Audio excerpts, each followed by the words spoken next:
you had a talk with Andre, and now you want to discuss things with Noid. Good. It's good you talked to Andre first. Gave me time to get a reading on your sign.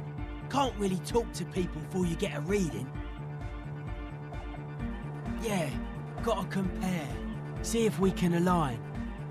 I suck at socialising, man. Even now, our sign synchronisation is way off. But I'll see what I can do. A sticker? You mean the yellow one? Can you describe it to me? Interesting. He wants you to describe it, though he already knows what it looks like. Good, good. What did you want to know? Yes, you're the 23rd person to get it right. And I've asked 23 people. Looks like it's a dead guy smiling to the entire human race. We're all the same. Same eyes, same smiles, same death. He defeated history. We are living in the age of history, and in the eyes of history, we are always already dead. How can we ever smile then? Because history is a lie, and so are its deaths. The present moment and life are the hardcore. The hardcore expels death. Or maybe he's not dead. Maybe he's just really ecstatic about the beats.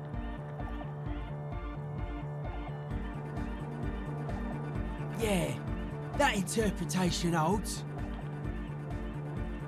Simplicity was brought to us by classical soul artist modernism, but that was a tasteful, harmonious simplicity, right?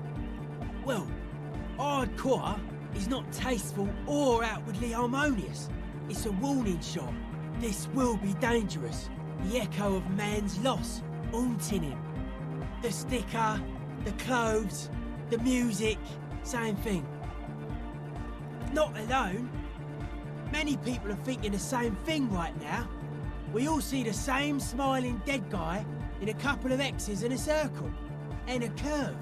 The beat is the same for all. I guess one could write an entire treatise on the thing. But what for? The hardcore aesthetic is esoteric. It's not meant to be discussed with the law at this moment. It's not easy to reach a harmonic resonance of signs without some adjustment. Yes, further sign matching would do good for us. One way to achieve this would be by getting us into the church. Kingdom of Conscience. The Kingdom of Conscience will be exactly as it is now. Moralists don't really have beliefs. Sometimes they stumble on one, like on a child's toy left on the carpet. The toy must be put away immediately, and the child reprimanded. Centrism isn't change, not even incremental change. It is control over yourself and the world. Exercise it. Look up at the sky, at the dark shapes of the coalition airships hanging there. Ask yourself, is there something sinister in moralism? And then answer, no. God is in his heaven. Everything is normal on earth.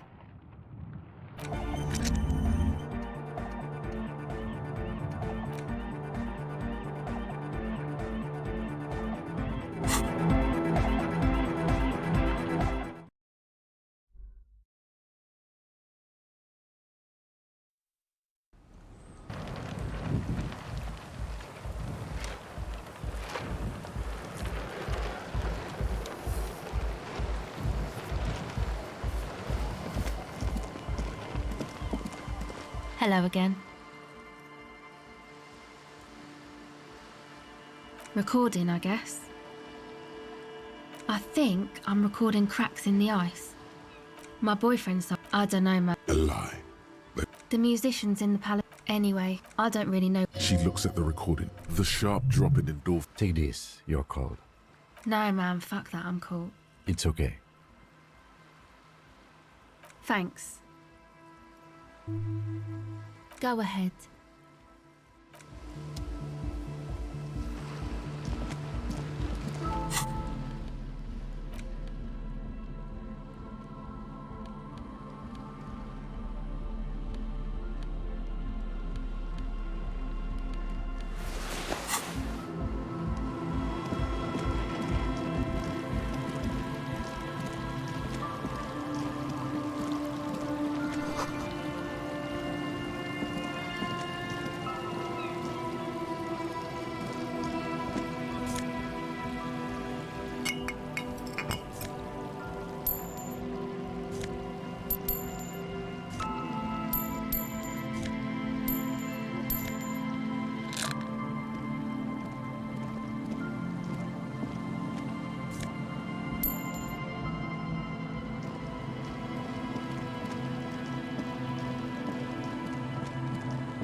elements guards the depot.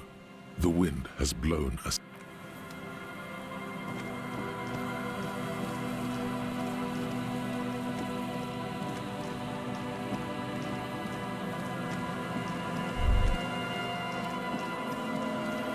Is there something here that would indicate a sniper used this place as a nest for taking the shot? Just some urban detritus, a bottle, and a dilapidated old comms tower. I don't see it, Lieutenant W. Freighter. I don't see a person take a shot here and hit something there, in the whirling in rags. To warm his hands before pulling the trigger? Perhaps, but anyone could have made this. The coast is specked with fire this time of year. Truthfully, this seems like a very poor choice to take a 1.2 kilometer rifle shot from. Visibility is awful. There's water vapor everywhere. I think we can rule out biddable prime, was it?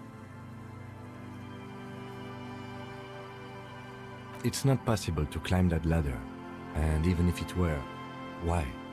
There's no platform up there to aim from. There, 1.2 kilometers over the cold water of the bay, through a thick snowstorm melting flake by flake in the waves, you see the smallest rectangle, barely visible. A glowing light on the third floor of the whirling in rags. With binoculars, you would see a young woman's shape move behind the glass, her limbs long and slender.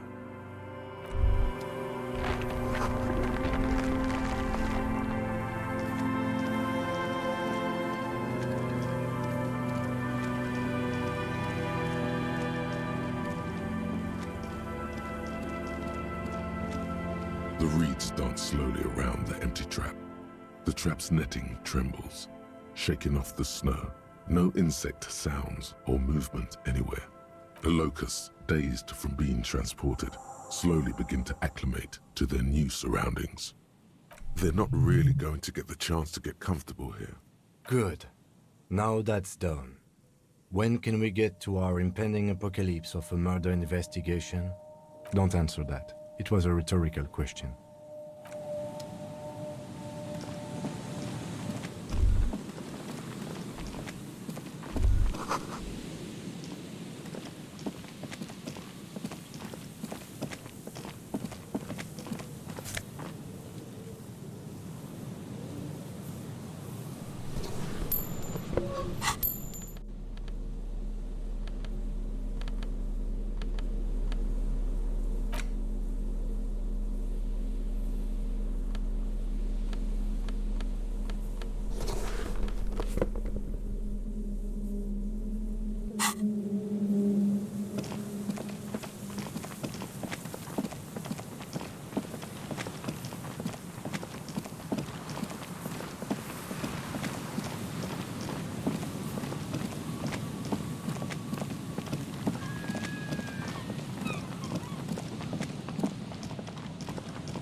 You see rows of toy soldiers guarding the rest of the trinkets displayed on the table.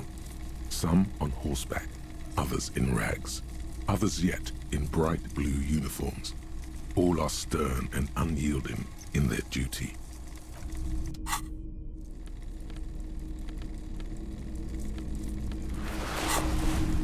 You see rows of toy soldiers guarding the why? What's this? A headless man riding a horse? A headless man wearing futuristic tracksuit trousers that say found. Oh, that's the Headless Phone Rider. The Headless Phone Rider.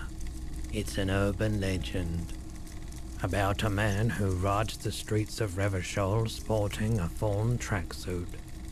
As you see, he's missing his head. 50 cents. Bargain price. I'll throw in the tiny cap too. I think he's looking for it, or something. That part of the story has many interpretations. He lost his cap when he lost his head. Perhaps he's looking for the head. Did I mention that this figurine is supposed to be lucky? Always carry it with you.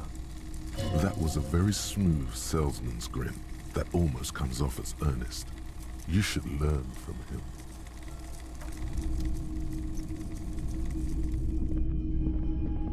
Hello again. How can I help you? Feeling warm and enthralled by the movement of light, while the mind continues to race forward. Lucky bastard. He's probably on Pyrrolidon. It's tough to come by on the street. A drug developed by the military to treat and prevent radiation sickness. It has psychedelic side effects, and it makes your eyes turn yellow. I try to keep the shop at a comfortable temperature. There's a note of indignation in his voice. Interesting. Pyrrolidon is just something since the People's Power disaster. I was with the Emergency Relief Brigade. Had to take it for radiation sickness. A bad idea. Some poor leftist built a particle decay generator in hopes of bringing affordable electricity to underserved communities. It malfunctioned. Radioactive waste everywhere. Probably some of it in you too. We were an all-volunteer force, self-organized. Tried to help the fire brigades contain the spill. On the patch, gamma radiation lines crossed with a red drop of blood. I lived by the river since I was a small boy. The Esperance didn't have the art to let it all go to shit without trying to do something to help out. There wasn't much the volunteer force could do, however. We wasted years in the river mud. Years getting sick. There's a reason why everyone's tried to forget any of it ever happened, and why no one has tried to repair or replace the pile. So much disappointment, and early deaths. Cancer mostly.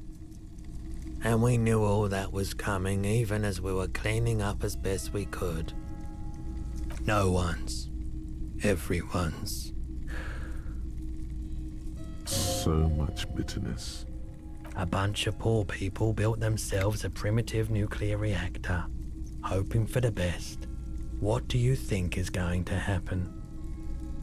The cleanup happened 15 years ago. I was young then. Later, my second aunt died. Left me this shack and all the assorted junk in it. So I came to Martinez. People told me don't go there. It's a shithole. I said, people, we just had a nuclear pile meltdown. I'm gonna get as far away from Forburg as I can. Still in the same city, but... I like the theory more than the story. Outward movement, not vortices. Yeah, you gotta get in on those vortices, my man. The Coldima Madakwa. Sorry, I would never have guessed that you were that interested in ultrasonic sounds. Or birds for that matter.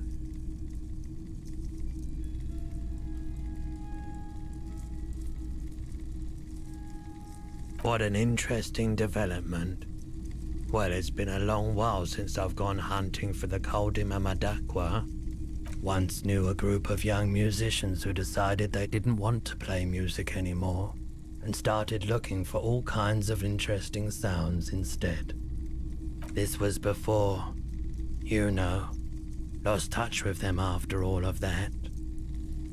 Cool or not, one of them was obsessed with recording the Koldi Mamadakwa, and he was one of those passionate people who know a lot about all kinds of strange things, so he got the rest of us to join in his search. We thought we did. We got together all these recordings of unusual sound patterns, compared them, cut them up and combined them into the Symphonia Koldi Mamadakwa. Unfortunately, I don't have any recordings from my old life. None at all. But I do have a tape with some ultrasonic sounds that might be what you're looking for. Do we really have time for this?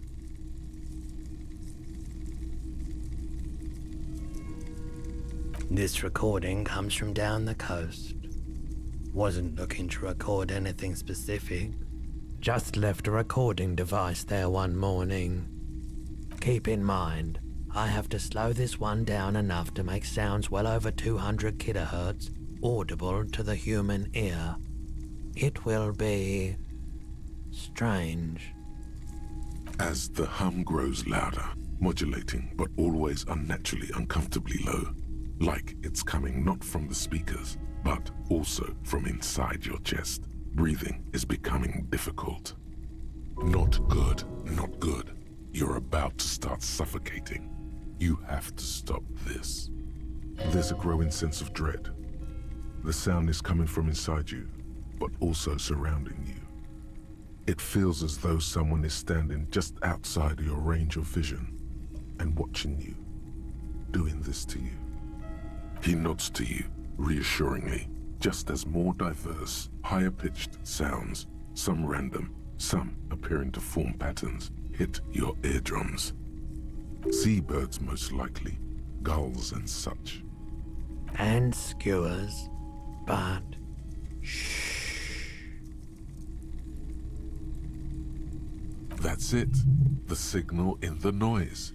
The thin whisper. A low range of sounds is easier to handle with a focal point, but still troubling. You are mesmerized by the sounds, but also feel nausea welling up as the motif continues, then begins to recede, dissolving in what must be the sound of water lapping at the bank. You know, now that I've listened to it on these new speakers, it's not the Koldi Mamadakwa. Wrong patterns, wrong photons. Probably some insect trying to sing higher than its predators can hear. Still, fascinating, aren't they? Early morning sounds.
The edges of the pages are worn and you open his arm. Good God. You flip to the copyright page. Berserker rage, but man from here, the steel muscles of man. A passage read, thine I have grand, this is be. In the final, to find out what happens next, you'll have to.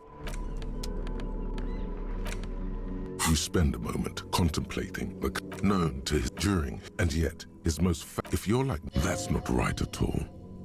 Thoughts don't get wrong. As Meza, during his a true man, but one we may yet discover, he wrote in his certainly in unfortunate building on Nielsen's basic insight. These theories correct, though certain particulars of the theory are commonly attributed the actual. That's because no. The inframaterial at the lowest, or first, to take one example, during the revolutionary period, many communard farmers in Grad reported extraordinary yields of certain root vegetables, most notably turnips. The difference in these yields was simply too great to be accounted for by mere climate or soil conditions. The only reasonable explanation inframaterial. Even today, in parts of the SRV, there are collective farms whose root vegetable yields exceed those thought possible by capitalist agronomists. Who's to say the farmers aren't just cooking the books? Sounds like obvious SRV propaganda. It's also been postulated that Plaza, of course, in fact, 8-hour hyperpred, and, of course, the book fits quite snug.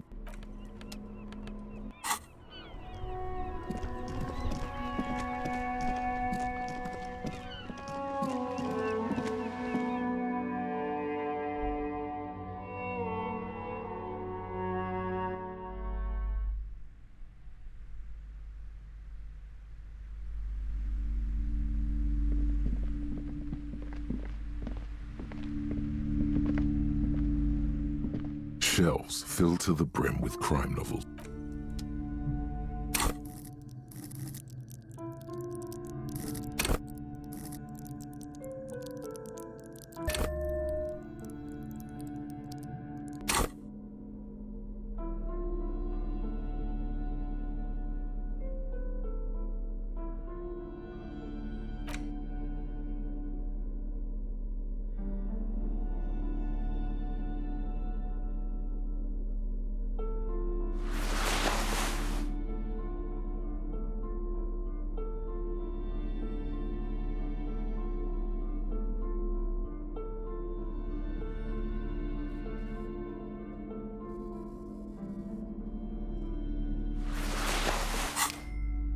Shelves filled to the brim with crime novels featuring the supposedly your attempt to grasp it.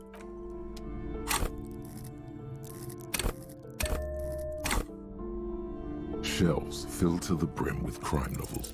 Your quick eye notices a small caterpillar crawling across the spine of a book. The title reads, Dick Mullen and the Mistaken Identity. A worn paperback from Dick Mullen's classic Hard-Boiled Phase. The premise seems to be that Dick Mullen is framed for the murder of his best friend and has just a few days to prove his innocence. Could it be the motifs of unstable identities and shocking betrayals? Then this is the book for you. Of course. Such violence and immorality. I mean, enjoy.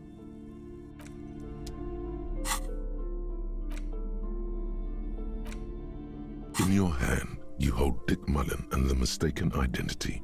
The brittle paperback feels fragile to the touch.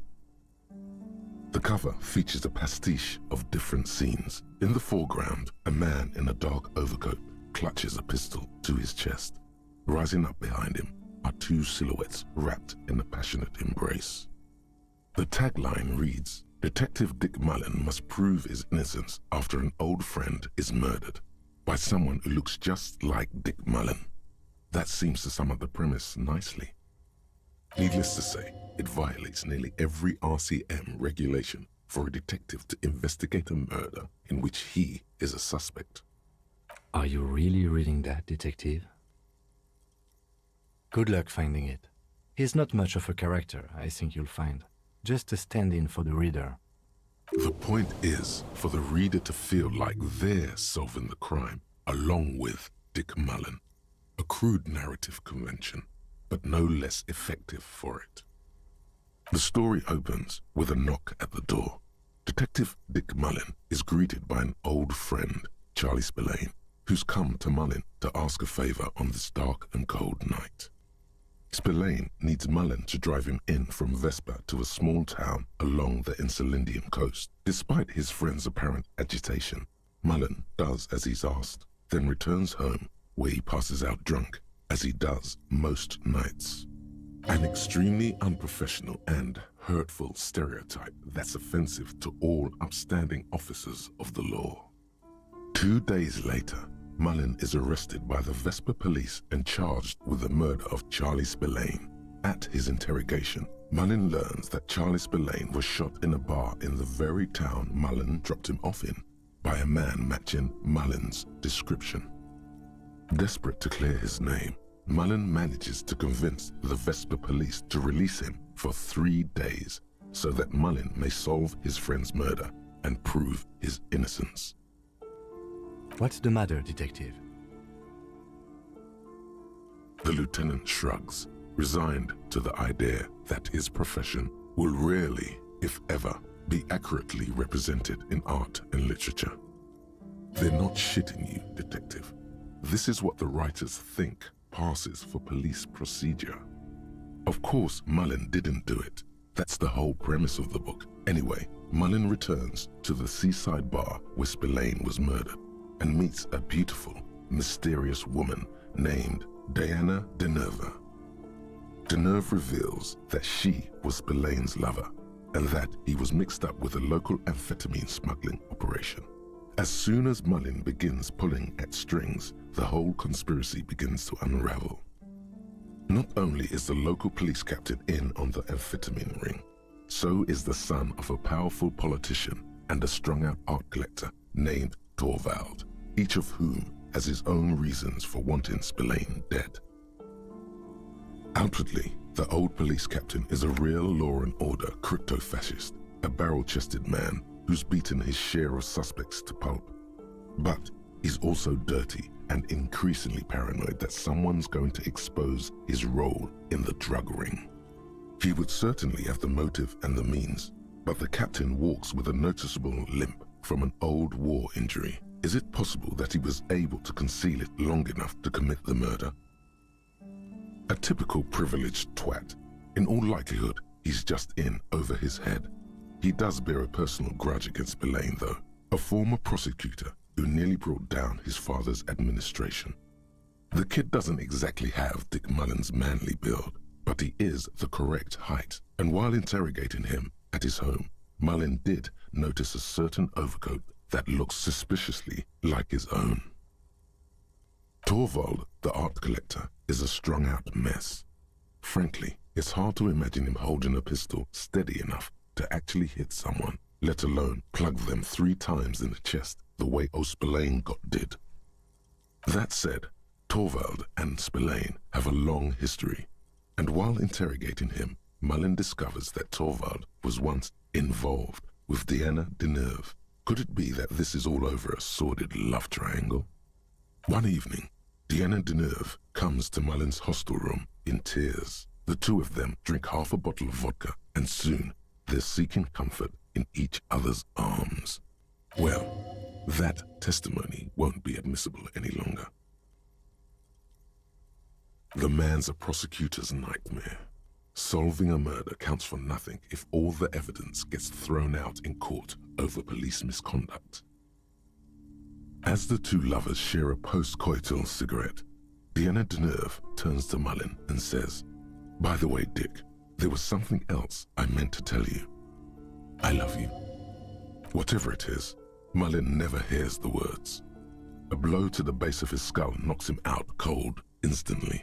When Mullen comes to, Denerve is dead on the hostel bed next to him. To make matters worse, his clothes are covered with her blood. Mullen trashes his blood-stained clothes and flees the hostel, knowing it's only a matter of hours before the cops discover Denerve's body, if they haven't been tipped off already. Fleeing a crime scene, destroying evidence. Even if Detective Mullen didn't commit the murder, he should be facing years behind bars. The heat is on. If Dick Mullen can't solve both murders before the cops catch up to him, he's going away for life. Can you solve the case before the cops close in? What is it, Detective? It's a dangerous line of work, but somebody has to do it. That's why Dick Mullen never lets anyone get too close. There was never a time when he wasn't a detective. He was born a detective. Dick Mullen was made to crack skulls and solve cases. It's who he is. He could no more stop being a detective than a tiger could cease to be a predator in the night. You're no tiger though, Harry. You're a man. It's your curse to have to choose. For a moment, you cease to read the story on the page and see the book for what it is. A collection of brittle, cheaply printed pages held together by glue made from the hooves of horses. You won't find the answers you're looking for here, in other words. Is it really so evil, detective? Like what? You don't know how you know, but you can feel this book laughing at you. You think contemplating art is going to save you? Whatever you say, art cop. The book has stopped laughing, but you can feel it grinning smugly at you. You know you look like a madman, right? Giving an inanimate object the finger like that. What's the matter, detective? Then perhaps you should stop reading it. But you can't stop, can you? You've got to find out what happens. So, who did it, detective? Who killed Charlie Spillane and Deanna Deneuve? Could be. Who knows? Only one way to find out. You begin furiously flipping through pages. Even as you know these books follow a series of well-worn tropes, you find yourself completely engrossed. You're turning pages so fast, you don't even notice the ancient spine coming unglued. You try to grab the pages as they come loose, but your fingers aren't quick enough. They're gone. Dozens of pages scatter across the floor. The last fifth or so of the book seems to have been lost. It's possible that you could gather and reassemble the pages, but it would take way too long. Too bad, detective. If it's any consolation, the resolution is almost never very satisfying. And on that note, perhaps we should get back to making sense of our own case? Last year, more than 71% of murders in Revachol went unsolved. In Revachol West, that number was closer to 85%. In your hand, you hold 4/5 of Dick Mullen and the mistaken identity.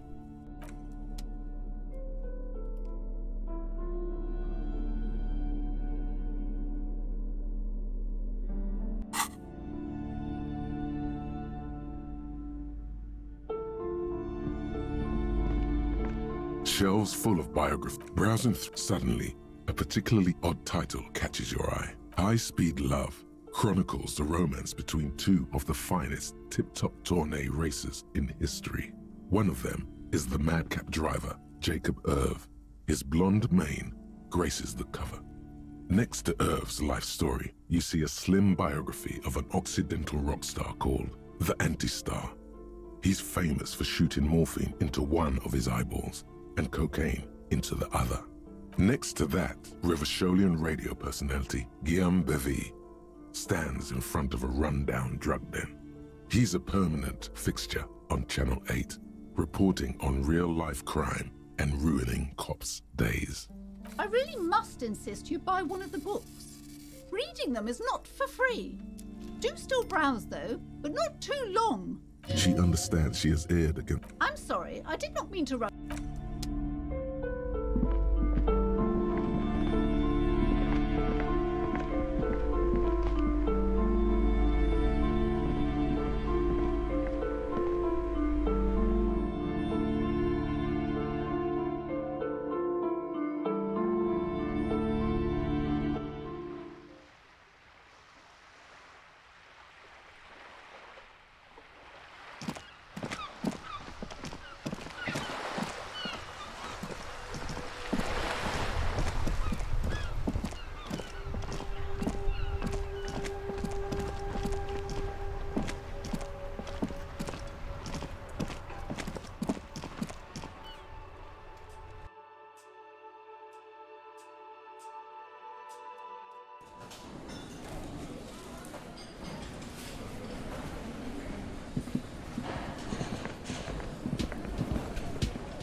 wiretapping, telescopic batons, futuristic circuit bending to infiltrate harbor machinery.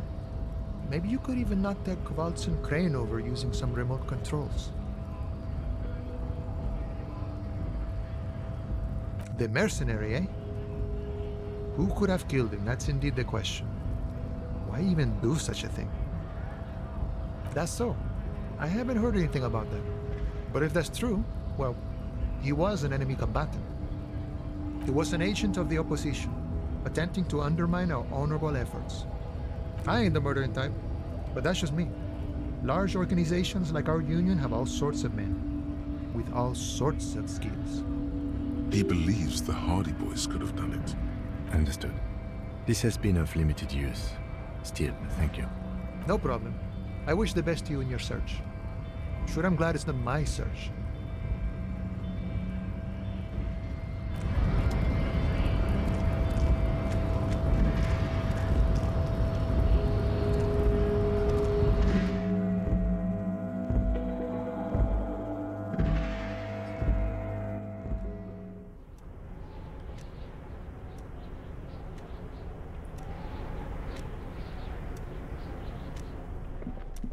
The file cabinet stands steady as ever, sliding hundreds of and the same material you already went through. The drawers slide.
Before the cargo container.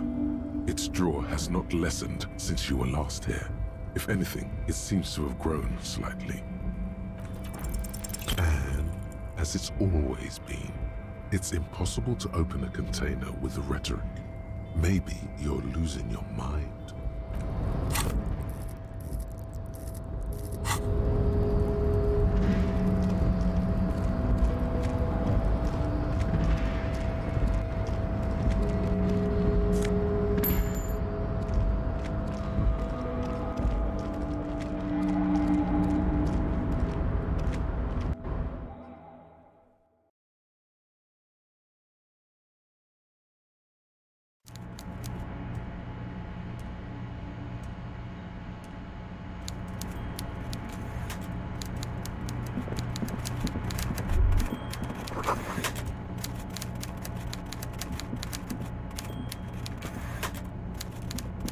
Mr. Dubois, the word in Martinez is a certain police officer is once again happily reunited with his service weapon.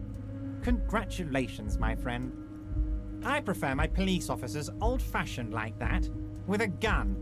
You can do so many things with a gun that you can't do without one. Now, what can I help you with?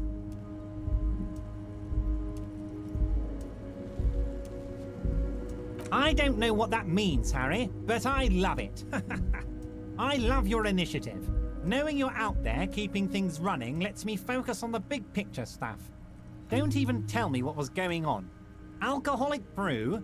Stronger? Stopped it? Strike?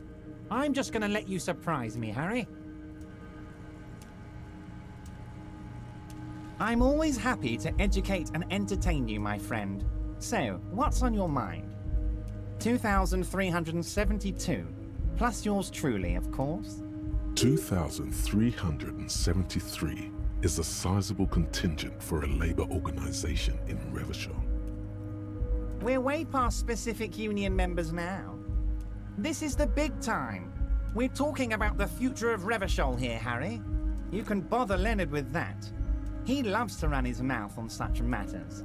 But I'm in big-time mode, Harry. There's something different about him now. He's more vibrant, more alive in his big-time mode.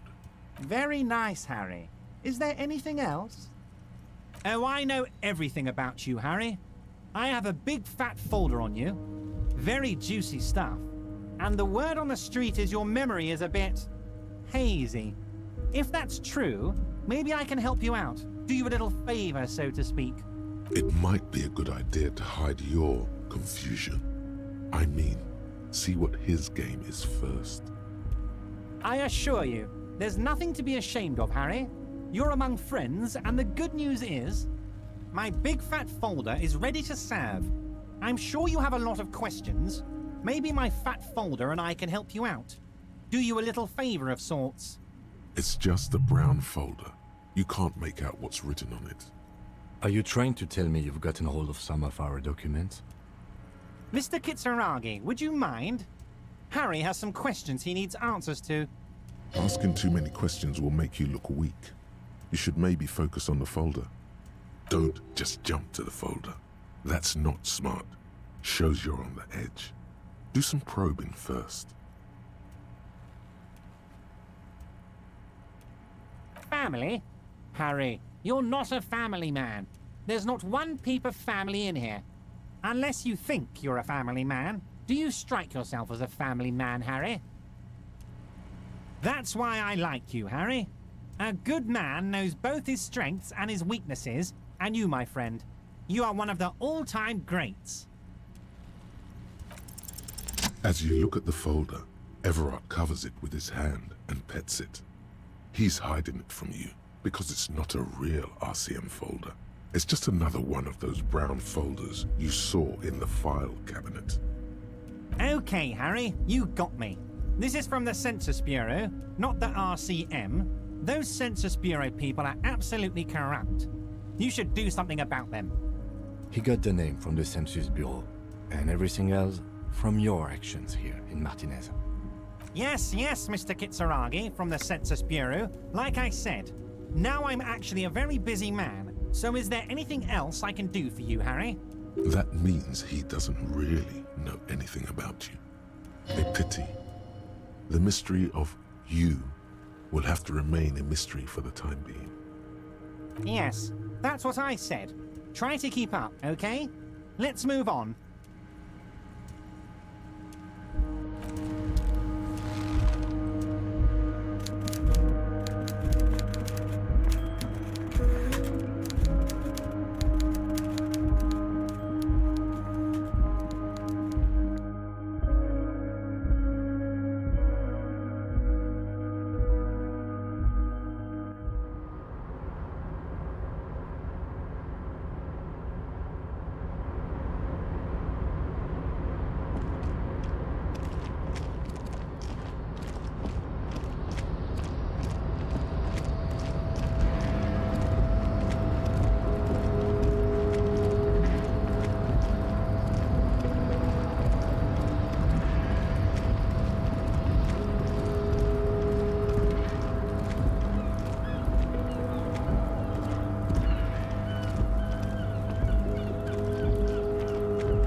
to work!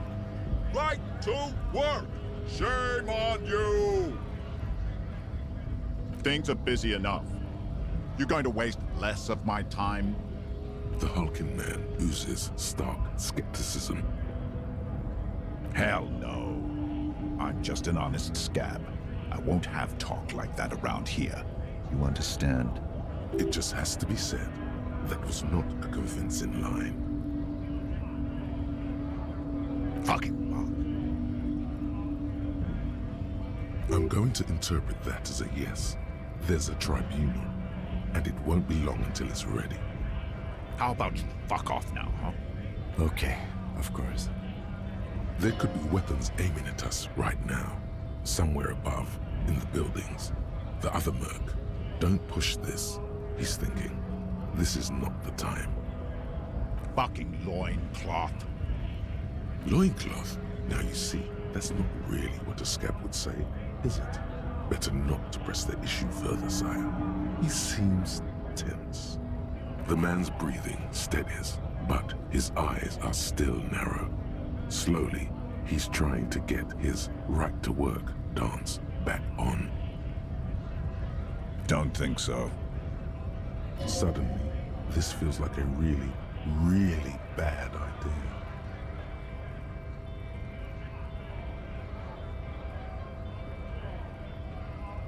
Silence. He takes the photo. Grey eyes dart back and forth on the glossy surface. His face is unmoving. Hard as a stone. But beneath it, you see dead flesh in colorful rivers of polychrome, melting skin and hair. Fucking loincloths. Really did him in. Yeah. What it means. I can tell you what this one means. Only one. You want to hear what happened here? Our colonel is deep in the bush here. Deep in the fucking bush. In Benital, 41. Monsoon season. He's on a reconnaissance mission. Benital is one of the inhabited islands of the Seminese archipelago, near the Pale.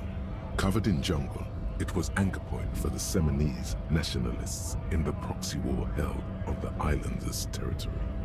He spent a month behind enemy lines, scouting kept villages. Nothing but fucking bugs and snakes for fun. Men are getting restless. There's talk of switching employers. With some strange emotion, this is about to get really graphic. Last moment to back off. Our boy, he's only a captain then, but he knows how these men think. If they don't see action soon. At dawn, he comes upon two kids, breeding in the bushes by the river. Or maybe they weren't breeding. Maybe they were just making eyes at each other. I like to think they were breeding. We shot the boy. He was useless, but the girl, she was nice. A little fat, you know, but not too old. She was quite the entertainment for the week she lasted. Expired in the hands of Sarge Mason, the kind of guy who'd make Chief there shit his pants and cry like a bitch. God, Mason couldn't let go. Cut the tits off her cold body and fucking ate them. Said primitive spirits were watching over him now. Drowned in a creek a week later. Spirits my ass. Something stirs in your stomach. The story must have stirred up some conflicting emotions. The man looks tired for a second. There's a word on the tip of your tongue. Colorless, odorless. It's...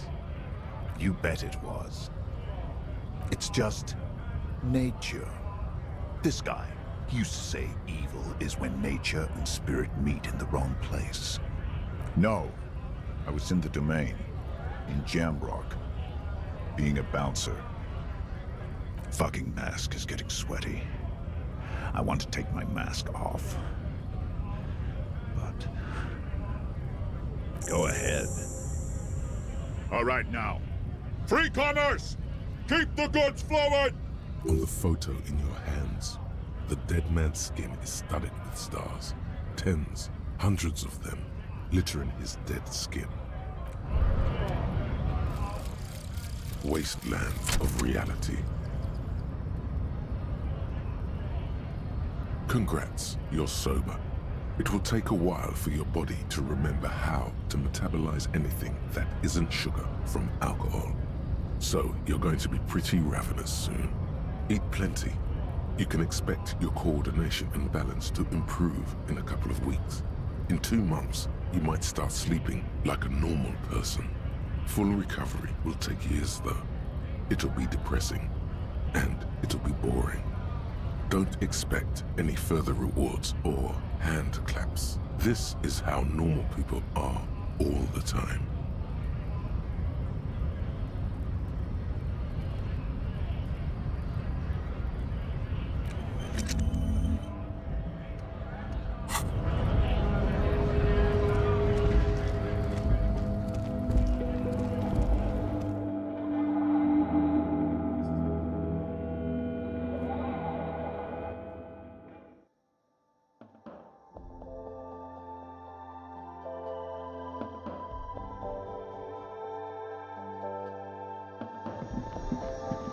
The tear machine stands in the corner. A sign says, 1 bottle equals 10 cents. Your bottles clunk into the machine, and the money appears with a satisfying jingle. You're a richer man now.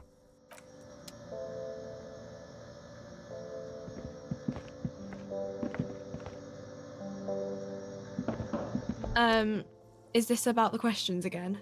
Because I don't really know anything. I don't really know anything.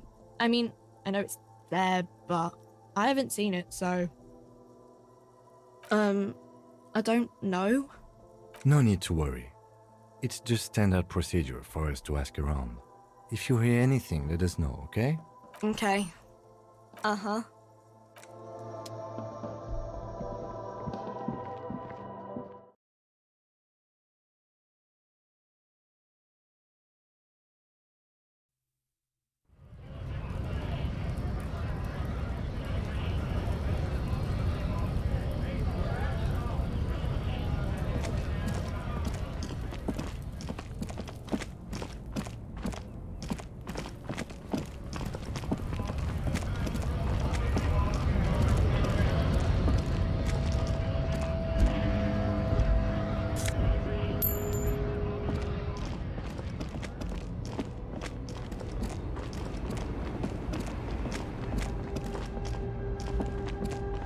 An old monument stands in the middle of the traffic island, pointing toward the sea. It looks as if it's been reassembled piece by piece, secured and mounted in the air with the aid of numerous ropes and rods. A silver plaque on the statue's pedestal reads, "I am Philip III, the Squanderer, the greatest of the Philippian kings of Revachol, son of Philip II, the opulent, father of Philip IV, the insane." Not a good track record of mental health in that family. As you look up, you notice something about the statue. There are some odd indentations on the king's chest piece. Something with great kinetic energy seems to have impacted the cuirass, around where the heart is. A bullet? Someone shot him in the heart. Interesting. Okay, I can't see it, but I take your word for it. Well, Martinez is riddled with bullet holes. This place saw a lot of action during the revolution, but the statue is recently renovated, so maybe a joke? Target practice or a political statement? Why not? What this shows us is guns aren't too uncommon here, and people still shoot them, sometimes at kings. The king stands high above you, surveying the bay, mute and indifferent to your sightings.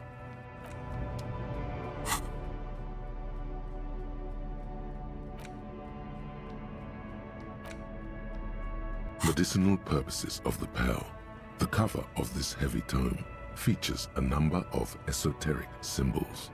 Very well. First, choose a base ingredient. Next, you'll need to combine the base ingredient with an appropriate vehicle. Lastly, is there anything else you'd like to add? The tincture you've invented sounds intriguing, but its medicinal value is such. Would you like to try it? Very well. Next, you'll need to lastly, is there anything? The tincture you've invented, would you like to try it? Very well. First, next, you'll need to combine the base ingredient. Lastly, is there anything else the tincture you've invented, would you like to try it? Very well. First, next, you'll need to combine. Lastly, is there the tincture you've invented, would you like to try again? Very well. Next, you'll need to combine. Lastly, is that you've created a delicious tincture of whiskey and ginger.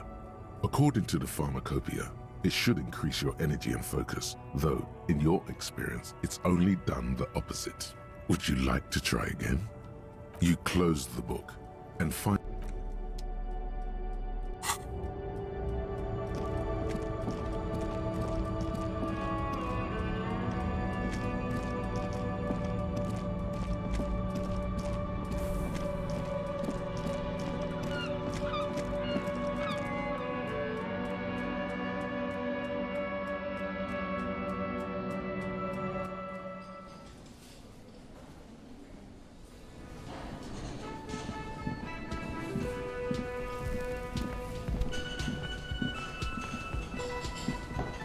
Again? I can't believe this shit. Okay, why not? Let's do the whole thing over again. We're not wasting time. There is no time.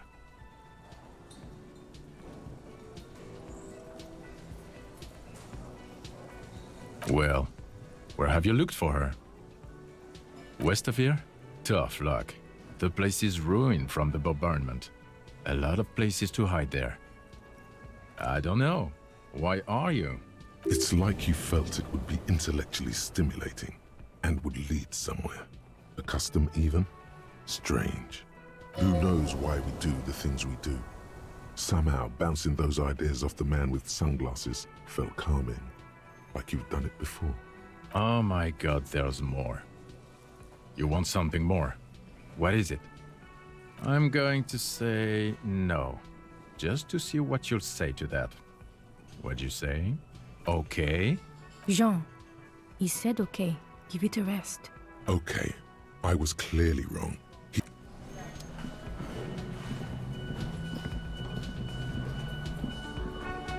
The stage is all set up for your performance. Feels silent. You can hear the pellets creak under your feet. You feel a little dizzy, a little unsteady suddenly. So, are you ready for your thing now?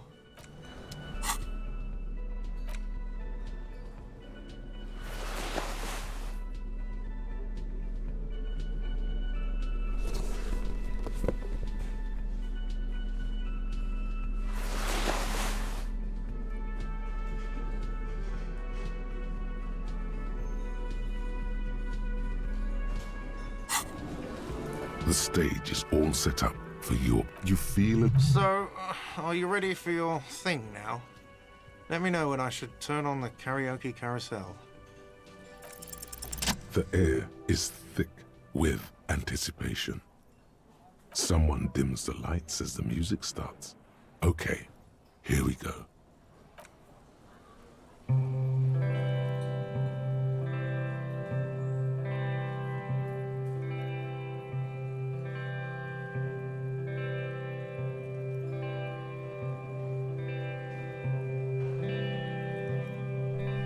I would often go there, to the tiny church there, the smallest church in Saint-Saëns, though it once was larger. How the realm may rest there. down through the mist there. Toward the Seven Sisters. Toward those pale cliffs there. I would often stay there. In that tiny yard there. I have been so glad here. Looking forward to the past here. But now, you are all alone. None of this matters. No, none of this matters at all.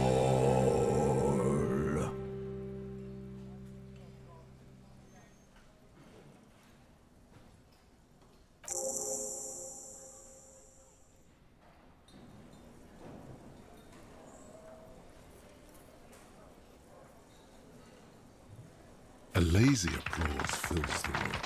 You feel your hands shake as awareness of your body returns to you.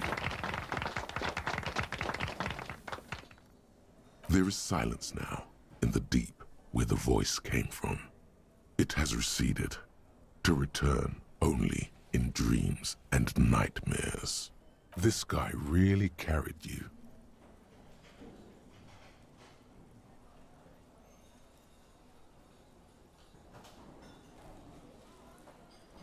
The lieutenant doesn't say anything, but gives you a quick smile before turning away. He's incapable of blushing, but if he weren't, he'd blush. Good, good. Are we ready? I want to unplug the microphone now. Last words?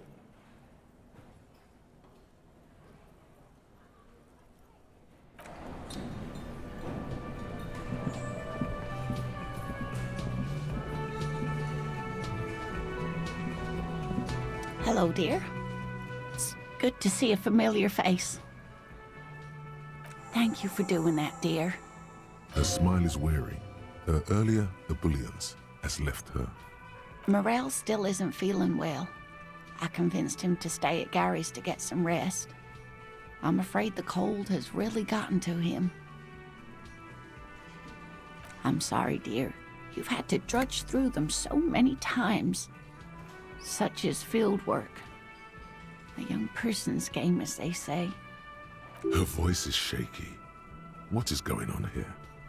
Morel will eventually, or we'll talk Gary into going back out, perhaps. The lieutenant stares at his shoe, caked in mud. He doesn't say anything. That really is too much, sweetie. Thank you for your dedication, but I can see you're coming down with a cough yourself. Very strange. Why is she not letting you do this? It's like she's given up. Different? How? I'm not. It's not that. It's a strange feeling. I haven't really told this to anyone, but you are a police officer. Do you ever wonder if some lovely story from your childhood is just that? A story? Or a dream? Hunching her shoulders now. She seems even smaller than she is. Like a sad young girl. Seeing the Insulindian Phasmid was just a story I used to tell people. I didn't really think about whether it was real or not. Morel's so proud of it. He always tells everyone. A terrible sting in the heart. Regret. No, sweetie. There's more to it than that. Morel was so eager to believe my story was evidence of the Phasmid's existence, that I'm some queen of the cryptozoologists. That, and for years his belief made me believe too. That I am a queen, an extraordinary witness to grace. But now, we're both getting old, and he's still working himself sick out in those reeds looking for it. But what if I was just wrong? I think I was. The lieutenant opens his notebook, but doesn't write anything. He's hiding. These things are tough on him. Matters of love, not violence or deceit. An acorn is not the same as the tree. That requires time, diligence, and care. All qualities these two seem to share in abundance. But it is. We've spent years searching for the Phasmid, hunting it together. Without it, what are we? Just another pathetic old couple. If I hadn't led him down this path, he could have a steady job lecturing at a university. Oh, of course it counts for something. But we've had our hard times too. I was a paraplegic before we met. He didn't know before I arrived, on our first date. If I weren't the queen of the cryptozoologists, if I didn't tell him that story... She has to swallow to relax her throat. It's keeping her from talking. Maybe. But then why do I not dare tell him? I've wasted enough of your time with this drama. I really must stop talking about it lest I start crying and waste more of your time. What you have to know is the Insulindian Phasmid probably does not exist. Let us fools chase our ghosts. There are a million better things to do with your life. Are there? Some of the other things are pretty bad. I'm not sure of anything. Sometimes I still see it, you know. The real memory. Not the memory of the memory, but it's so hard to tell the two apart. Rising, unfolding from the reeds on a hot summer's day, like a benevolent god. Either way, I should go. Poor Morel is running a fever, and I need to get him home to Jamrock before we overstay our welcome with Gary. Oh no, thank you, but I can get there on my own. This old thing is gas-powered. And then a taxi home. It's not so bad.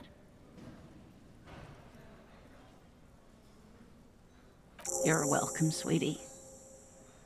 I'm glad it helped you, even though it turned out to be a waste of time, a dream, a lie, a fool's hope. Say her lips moving in silence. Like that, she drives off. The gas engine putters quietly as she gets to the doors, then pushes them open. Outside, the cold, coastal wind blows. We should go to... Motorway south. The lone vector stretches in your mind's eye into the wild pale yonder. For an unimaginable distance, forgetting, until you can no longer remember anything. No cities, no mountains, no oceans, and finally, no vector. Nothing remains. A blank space with no point of reference, where only one type of motion is possible. The motion of a human throat, swallowing, and then it comes to you. To reach the end of the motorway south is to be unborn. You've had this thought before, while aimlessly wandering the streets of Jamrock. A lost piece of the man you were. A dark hope